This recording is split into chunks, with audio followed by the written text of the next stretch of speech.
భారత్‌పై white house అయితే over action చేసింది. నిన్న మీడియా అడిగినటువంటి ప్రశ్నకి వైట్ హౌస్ ప్రెస్ సెక్రటరీ అయినటువంటి ఈ కరోనా లివిట్ ఏం మాట్లాడుతుంది? భారత్‌లో చాలామంది నటులున్నారు. వాళ్ళ మంచి నటన వల్ల జరిగినటువంటి పరిణామాలైతే ఇంతకుముందు అమెరికా, భారత్ మధ్య కొన్ని ఉద్రిక్తత పరిస్థితులైతే వచ్చాయి. అంటే రష్యా దగ్గర చమురు కొనడం విషయంలో ఆంక్షలు వచ్చాయి కదా! ఆంక్షలు పెట్టాడు ట్రంప్ గాడు.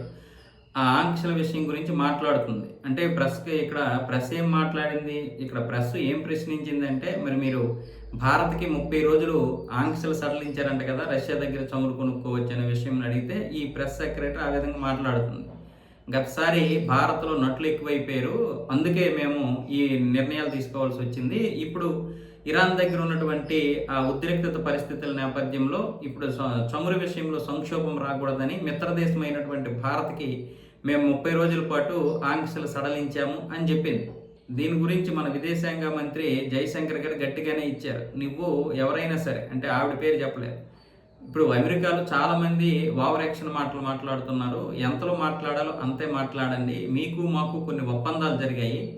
ఆ ఒప్పందాల విషయంలోనే మాట్లాడండి. మా స్వేచ్ఛ, మా స్వతంత్రతని ప్రశ్నించే విధంగా మాట్లాడొద్దు.